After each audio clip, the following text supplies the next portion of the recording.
Bonjour à toutes et à tous. Nous avons vu dans un précédent épisode les enjeux et la définition du concept de commerce connecté. Je vous propose aujourd'hui de voir un certain nombre de cas clients, de retours d'expérience qui pourront, je l'espère, vous donner un certain nombre d'idées pour les appliquer demain dans votre point de vente. Nous avons parlé rapidement la dernière fois des murs intelligents, des murs virtuels. C'est Tesco, le premier, qui a proposé en Corée du Sud, dans le métro de Séoul, des murs sur lesquels, vous le voyez à l'image, les voyageurs pouvaient acheter, en attendant leur métro, pouvaient acheter un certain nombre de produits grâce à des QR codes, produits qui étaient ensuite livrés au domicile des acheteurs. L'intérêt de l'expérience, c'est que Tesco l'a mise en œuvre non pas pour renforcer sa présence en Corée du Sud, mais tout simplement parce qu'il était nouvel entrant et que pour rapidement capter de la clientèle, la société a fait le choix et le pari d'équiper les stations de métro avec des murs virtuels parce que ça lui coûtait moins cher et ça lui semblait plus rapide à déployer que d'ouvrir des points de vente. Autre exemple en France sur les murs intelligents, Casino tout d'abord, qui propose un concept de mur tactile. Carrefour, qui a testé à l'automne dernier à la gare de Lyon-la-Part-Dieu un cube inspiré de ce qu'avait fait le groupe Deleuze en Belgique, un cube avec 300 références produits, permettant ainsi aux gens qui étaient en transit dans la gare de la Part-Dieu d'acheter un certain nombre de produits alimentaires et non alimentaires, qui de la même manière étaient ensuite livrés au domicile des voyageurs. Et puis, vous avez en bas de l'image l'expérience qui est réalisée actuellement à Barcelone par un distributeur espagnol qui de la même manière utilise et teste le potentiel des murs virtuels dans le métro. Je vous l'ai dit, Casino a testé, comme l'a fait Carrefour, à la Part-Dieu au même endroit, au travers, là vous le voyez, de panneaux sur lesquels les clients pouvaient, grâce à leur smartphone, flasher un certain nombre de produits en vue de se les faire livrer à domicile, avec la possibilité soit de procéder à l'achat directement en ligne, soit de payer au moment de la livraison. Autre exemple très intéressant qui mixe à la fois le mur virtuel mais aussi la présence physique du produit, parce qu'on sait très bien que les clients souhaitent toucher le produit, souhaitent pouvoir vraiment le voir réellement. Adidas, qui avec Intel a lancé en Allemagne et est en train de le déployer aujourd'hui au niveau mondial, un mur qui mixe à la fois des écrans sur lesquels vous allez trouver l'ensemble de la collection de chaussures Adidas, et puis, vous le voyez à droite, les chaussures en réel qui correspondent aux meilleures ventes de la marque. Ainsi, Adidas est capable de proposer à ses clients l'ensemble du catalogue et notamment les produits très techniques qui se vendent assez peu. L'intérêt finalement pour un commerçant, c'est qu'ainsi, il va pouvoir étendre l'offre produits proposés aux clients sans pour autant avoir la problématique de gestion des stocks et des immobilisations financières liées aux produits qui sont stockés dans le point de vente. Autre sujet, les réseaux sociaux et leur traduction dans le point de vente. Vous avez CA qui, au Brésil, a l'année dernière lancé dans ses points de vente des cintres intelligents. Sur le chiffre qui apparaît, ce ne correspond pas au prix du produit, mais cela correspond au nombre de likes qui ont été indiqués par les clients sur la page Facebook de la marque au Brésil. Et donc, vous pouvez, lorsque vous êtes chez CA, savoir quels sont les produits que les internautes préfèrent sur Facebook et donc peut-être faire des achats en fonction du nombre de likes qui ont été enregistrés.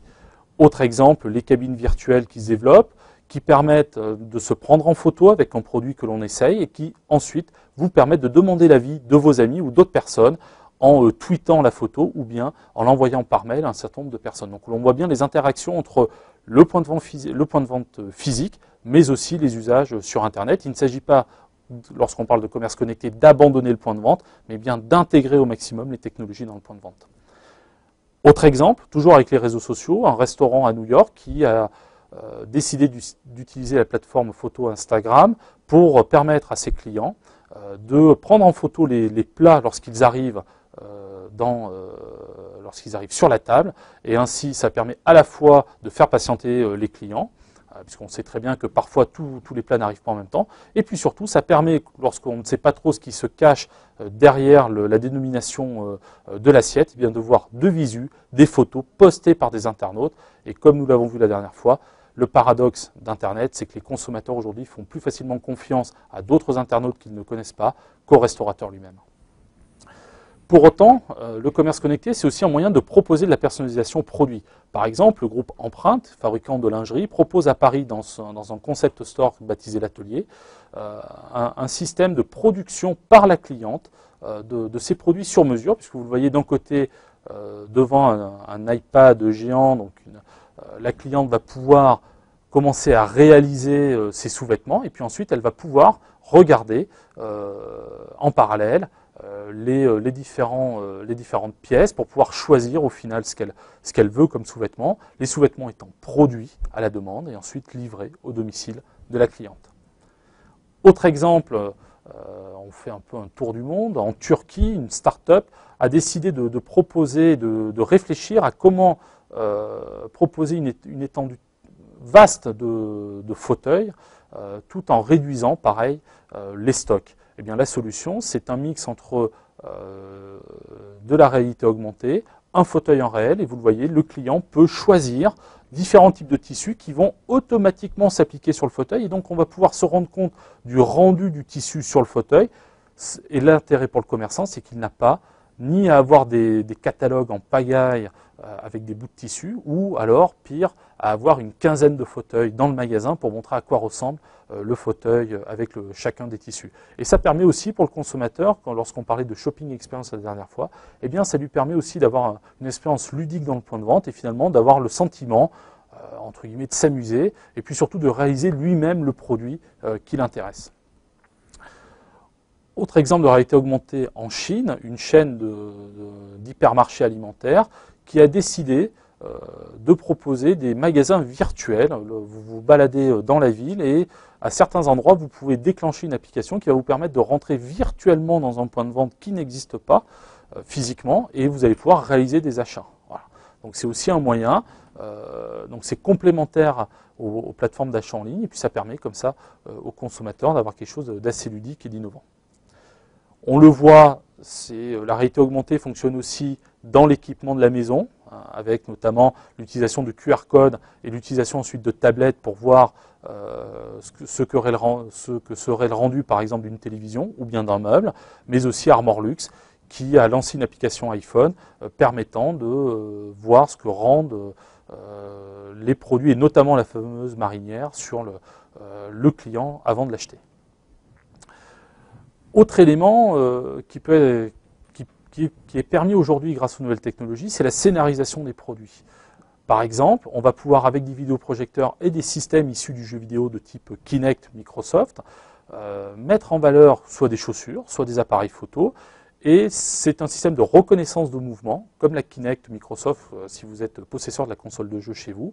Et là, le client, lorsqu'il va lever l'appareil photo, lorsqu'il va se déplacer sur la table, il va interagir et ça va apporter des informations complémentaires. Donc on voit que là, le produit est bien dans le point de vente, le point de vente est toujours là. Par contre, on propose une scénarisation du produit un peu différente, permettant finalement au client de passer un moment agréable et d'avoir des informations sur les différents produits avant de passer à l'acte d'achat. Les cabines d'essayage, nous en avons parlé, elles se diffusent assez largement aujourd'hui, soit, comme on l'a vu, pour interagir avec les réseaux sociaux, soit aussi pour essayer des vêtements sans les avoir, parce qu'on sait très bien qu'un certain nombre de clients rechignent parfois à passer dans les cabines d'essayage parce qu'ils n'ont pas envie d'essayer. Un des problèmes pour les commerçants, c'est la démarque inconnue, voire le fait que les produits peuvent être abîmés lors des essayages. Eh bien là, les cabines d'essayage virtuelles permettent de se rendre compte comment nous allons porter le produit sans pour autant l'essayer physiquement. Et l'autre intérêt, c'est que ça permet pour le commerçant de proposer une gamme de produits beaucoup plus étendue à ses clients. Un sujet qui est en train d'arriver aussi, c'est la télé connectée. Vous le savez, la télé connectée est en train de se diffuser assez largement au niveau mondial. La télé connectée, c'est quoi? C'est une télé qui est connectée à Internet, qui vous permet donc d'avoir accès à Internet comme vous le feriez depuis votre ordinateur. Surtout l'intérêt, et c'est ce qui ressort de différentes études aux États-Unis, c'est que l'on s'adresse à des populations CSP+, donc des consommateurs à fort pouvoir d'achat, et on voit la croissance d'équipements dans les pays du nord de l'Europe ou en Amérique de ces systèmes-là. Concrètement, ça se traduit comment? Nous avons vu Tesco tout à l'heure avec les murs intelligents. Eh bien, aujourd'hui, Tesco teste un concept qui s'appelle StoreTrek, qui est un magasin virtuel accessible depuis sa télé dans son salon. Et on va pouvoir, comme tout à l'heure, grâce au système Kinect, interagir avec la télé et capter les produits et constituer son panier et se balader comme dans un jeu vidéo dans son salon. Donc c'est un troisième moyen pour l'enseigne Tesco d'accéder à ses clients. Il y a le e-commerce classique, il y a le smartphone dans le métro et puis il y a aussi la télé connectée. Surtout, et autre exemple d'utilisation des nouvelles technologies dans le point de vente et dans le concept de commerce connecté, c'est un élément important pour tout commerçant, c'est de savoir ce que font ses clients. C'est aussi de savoir, par exemple, est-ce que la vitrine attire l'œil des clients. Et on sait que la vitrine est quand même un des éléments importants pour faire rentrer le consommateur dans le point de vente. Et bien là, vous avez une société italienne qui développe des mannequins équipés de caméras dans les yeux et avec des systèmes de tracking qui permettent d'identifier les typologies de personnes, hommes, femmes, enfants, les âges, des gens qui regardent la vitrine et donc de voir si, en fonction des produits proposés dans la vitrine est plus ou moins regardée, donc si les consommateurs s'arrêtent pour regarder la vitrine. Et vous avez aussi d'autres systèmes qui permettent, grâce au système GPS embarqué dans les smartphones, de voir comment les gens se déplacent dans une rue, dans un quartier, pour analyser les flux de déplacement des consommateurs et donc voir quels sont aussi les meilleurs emplacements et comment les gens se déplacent afin peut-être de proposer des actions commerciales complémentaires. Je vais terminer cette présentation par un cas client qui est le cas de SportCheck au Québec, qui fait finalement un mix de l'ensemble des technologies que nous avons vues aujourd'hui dans son Retail Lab basé au Québec. Vous avez classiquement l'utilisation de tablettes comme élément, comme écran qui va apporter des contenus complémentaires sur les produits. Vous avez aussi la connexion du smartphone à un écran géant qui permet de télécharger des coupons et des réductions lorsqu'on est dans le point de vente. Et là, seulement les clients qui sont dans le point de vente vont pouvoir bénéficier d'offres commerciales qui s'affichent sur le grand écran. On retrouve le mur Adidas, on retrouve un produit ludique développé par Nike qui permet de mixer de la musique à l'aide de chaussures Nike par les clients. Et puis aussi un mur qui permet aux clients de partager les photos et de partager un certain nombre de choses vécues chez SportCheck au Québec. Voilà, la présentation est terminée. Je vous remercie, je vous souhaite une bonne journée. Au revoir.